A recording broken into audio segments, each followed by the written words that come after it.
The notification sound from my phone cut through the silence of my dorm room like a blade. Another message from Emma, probably asking about my day or sending me a photo of her lunch. I glanced at the screen without picking up the phone, already knowing what I'd find.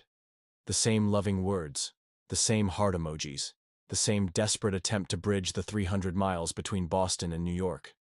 I'd been at Boston University for 2 years now, studying business administration, while Emma remained in our hometown of Albany, attending the local community college.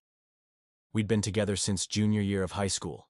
4 years that felt like a lifetime when you're 21 and everything seems permanent, yet fragile at the same time. The plan had been simple. I'd finish my degree, she'd transfer to a 4-year school nearby, and we'd figure out the rest together. But plans, I was learning, had a way of crumbling under the weight of reality. "You coming to Marcus's party tonight?" my roommate Jake asked, bursting through the door with his typical energy. Jake was everything I wasn't: spontaneous, carefree, unburdened by the weight of a long-distance relationship. "I don't know, man. Emma's supposed to call at 9. Jake rolled his eyes. "Dude, she calls every night. Can't you skip one phone call?" I wanted to explain that it wasn't that simple. That Emma and I had established these routines. The nightly calls, the good morning texts, the careful scheduling of visits. Because without them, we'd drift apart completely. But Jake wouldn't understand. He'd never been in a relationship longer than a few months. "Fine," I said, surprising myself. "But just for a couple hours." Marcus lived in an off-campus apartment that served as the unofficial headquarters for our group of friends. The place was already packed when we arrived, music pumping, red Solo cups scattered across every surface. I grabbed a beer and found myself swept into conversations about classes, internships, and weekend plans. Normal college stuff that felt increasingly foreign to me. That's when I saw her. She was laughing at something her friend was saying, her dark hair catching the light from the cheap lamp in the corner. When she turned and our eyes met, I felt something I hadn't experienced in years, that electric jolt of attraction to someone new. "That's Rachel," Jake said, appearing at my elbow. "She's in my economics class. Want me to introduce you?" "I have a girlfriend," I said automatically, but the words felt hollow.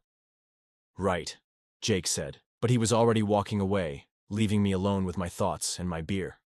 I should have left then. Should have gone back to my dorm, called Emma, and told her about my day like I always did. Instead, I found myself gravitating toward Rachel, drawn by something I couldn't name. "You look like you'd rather be anywhere else," she said when I approached. "That obvious?" She smiled, and I noticed she had a small scar above her left eyebrow. "I'm Rachel. David." We talked for hours. About classes, about professors, about the weird guy in our dorm who practiced violin at 2 a.m. Normal things, easy things. With Emma, every conversation felt loaded with the weight of our relationship. Are we okay? When will we see each other? What's our future?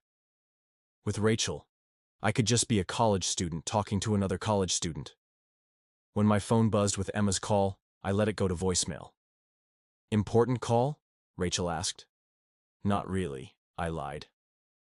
The party wound down around midnight, and I found myself walking Rachel back to her dorm. We stopped outside her building, and there was a moment. One of those moments where you know exactly what's going to happen, and you have a choice to make. "I should go," I said. "You should," she agreed, but neither of us moved. When she kissed me, it felt like coming up for air after being underwater too long. It was brief, tentative, but it changed everything. I walked back to my dorm in a daze, my phone heavy in my pocket with Emma's missed call. I'd call her back tomorrow, I told myself. I'd explain that I'd fallen asleep early. It was just one lie, just one night. But lies, I discovered, have a way of multiplying. The next few weeks passed in a blur of guilt and excitement. I'd spend my days thinking about Rachel, her laugh, the way she bit her lip when she was concentrating, the conversations that flowed as easily as breathing. My nights were reserved for Emma, the scheduled calls, the forced enthusiasm, the growing distance I could feel between us, even as I tried to maintain the facade.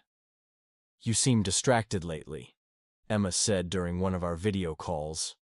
Her face was pixelated on my laptop screen, making her feel even more distant than usual. Just stressed about midterms, I said, which wasn't entirely a lie. I was stressed about everything. I've been thinking about transferring to BU next year, she said suddenly. I know it's expensive, but maybe I could get financial aid, and we could finally be together properly. The words hit me like a physical blow. That's great, Em. You don't sound excited. No, I am. I'm just surprised. We never talked about you transferring here specifically. I thought it was obvious. I mean, this is where you are. After we hung up, I sat in my dark room for a long time, staring at the ceiling. Emma was planning her entire future around me, around us, while I was falling for someone else. The magnitude of my betrayal felt crushing. I tried to end things with Rachel the next day. Met her at the campus coffee shop and stumbled through an explanation about how I couldn't do this anymore. How it wasn't fair to anyone involved.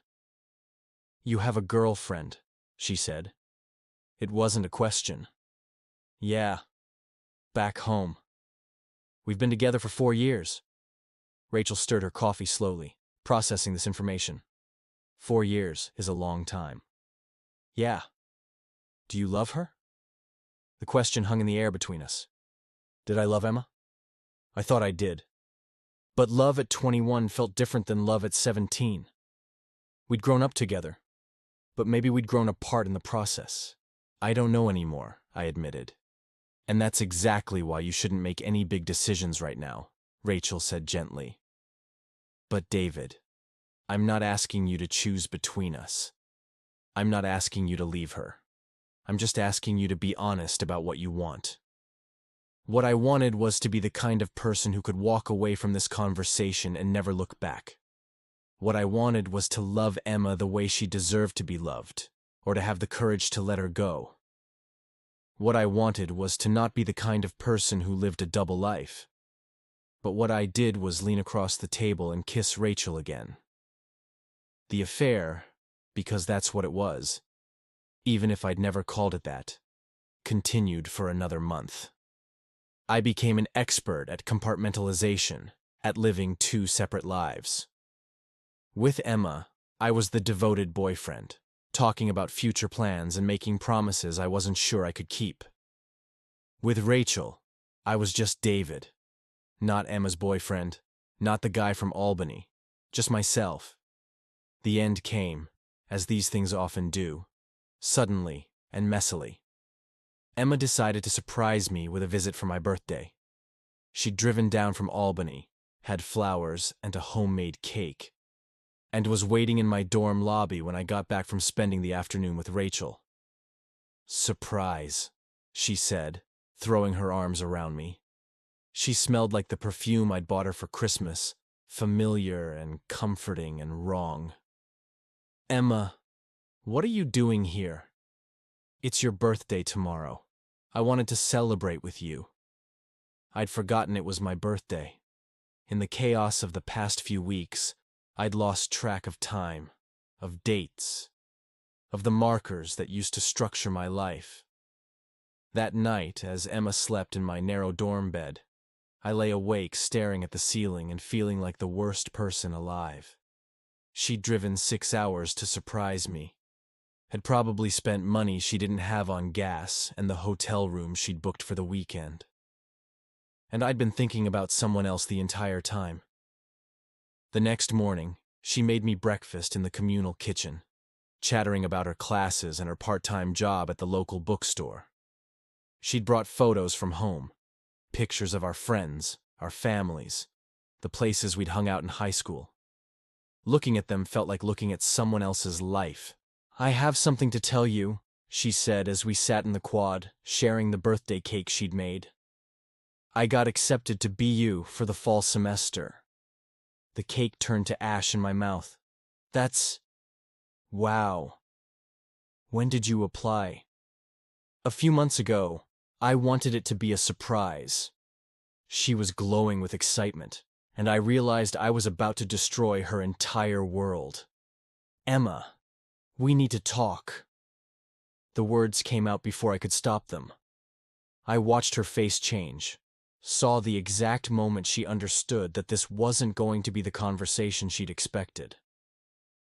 "Is there someone else?" she asked quietly. I could have lied.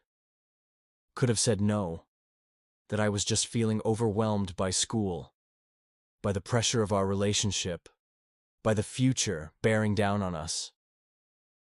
Could have let her think it was about distance or timing or anything other than the fact that I'd fallen for someone else. Instead, I told her the truth. She didn't cry, which somehow made it worse. She just sat there, very still, as I explained about Rachel, about the lies, about how I'd been living a double life for weeks.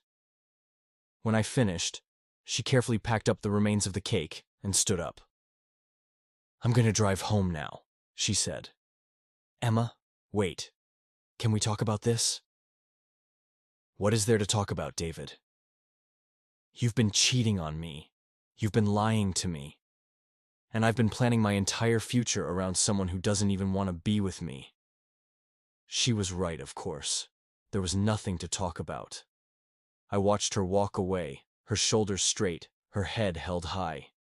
She'd driven 6 hours to celebrate my birthday and was driving 6 hours back with her heart broken. Because of me. I never saw Rachel again after that weekend. Without the secret, without the thrill of the forbidden, whatever we'd had crumbled quickly. She transferred to another school the following semester, and I heard through mutual friends that she'd met someone new.